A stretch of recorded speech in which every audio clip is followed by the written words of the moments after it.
Hey everyone, welcome back to Wealth Wave, where we break down the financial stories that actually matter to your wallet and your future. Today, we're diving into a topic that's close to home for millions of Americans: Social Security, and more specifically, how inflation is eating away at your benefits, even when you get that so-called raise each year. If you're retired, about to retire, or you have family members living on Social Security, you already know this. Those monthly checks aren't just extra spending money. For many people, they are the main source of income, the money that keeps a roof over their heads, food in the fridge, and medications within reach. Social Security is a promise America made decades ago that after a lifetime of work and paying into the system, you'd have a safety net in your later years. But lately, that net feels like it's stretching thin. Let's put it in perspective. According to the Social Security Administration, around 40% of seniors rely on Social Security for at least half of their total income. For about 1 in 7 seniors, it's literally their only income. That's not just a number, that's real people, maybe even your neighbors, parents, or grandparents. And Social Security isn't just for retirees.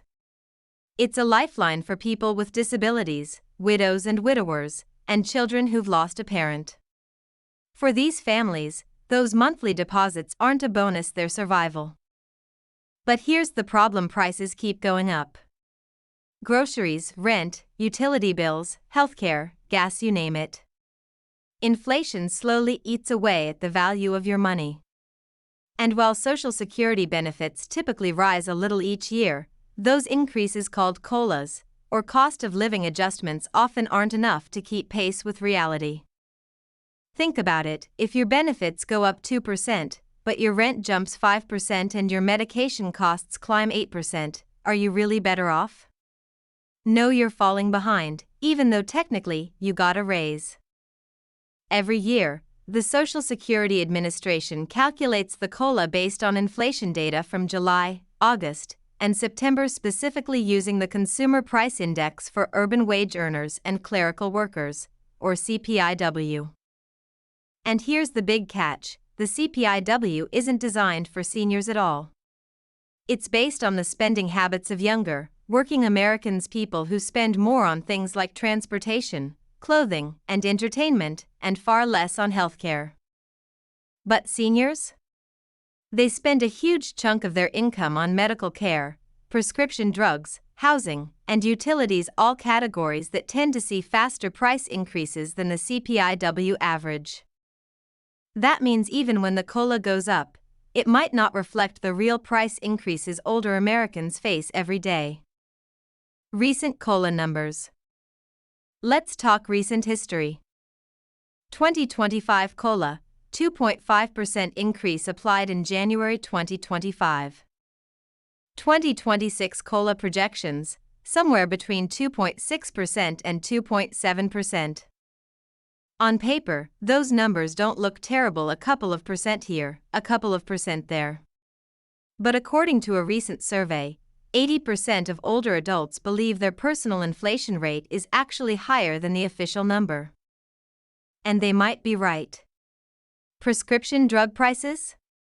Often up by 8–10% a year. Utilities in some states? Up by double digits. Rent increases? In certain areas, they're outpacing wage growth and COLA combined. Let's make this real with an example. Imagine you're a retiree receiving $1,800 a month from Social Security. A 2.5% COLA would give you an extra $45 a month. Sounds nice, right? But in that same year, your Medicare Part B premium goes up $12. Your electricity bill rises by $15. Your grocery bill climbs $20. That's already $47 gone, more than the COLA increase, and we haven't even touched prescription drugs, property taxes, or car insurance. In other words, that raise isn't actually increasing your buying power. It's just helping you not fall even further behind. Why many say the system needs to change. advocates like the Senior Citizens League have been saying for years, the way we calculate COLA is outdated. We need an index designed specifically for seniors, often called the CPIE, or Consumer Price Index for the elderly. The CPI East would place more weight on healthcare and other essential expenses that seniors can't avoid. And because these costs rise faster than average inflation, it would likely lead to higher COLA increases, meaning Social Security would more accurately keep up with real life. Right now, Congress hasn't made the switch. Partly because it would cost more and funding Social Security is already a political hot button. But for millions of retirees living on the edge, that extra few percentage points could mean the difference between keeping the lights on and falling behind on bills. And here's something a lot of people overlook: Social Security is not a handout. It's something you paid into your entire working life. Every paycheck you got, a piece of it went to fund this program with the promise that when your time came, the benefits would be there for you. So when inflation erodes those benefits, it's not just a financial issue, it's a broken promise. It's the system failing to deliver the stability it was designed to provide. If lawmakers ever adopt a senior-specific inflation measure like CPIE, you'd likely see higher COLA adjustments, especially in years when healthcare costs spike. That could help protect retirees from being forced to cut back on essentials just to make their checks stretch.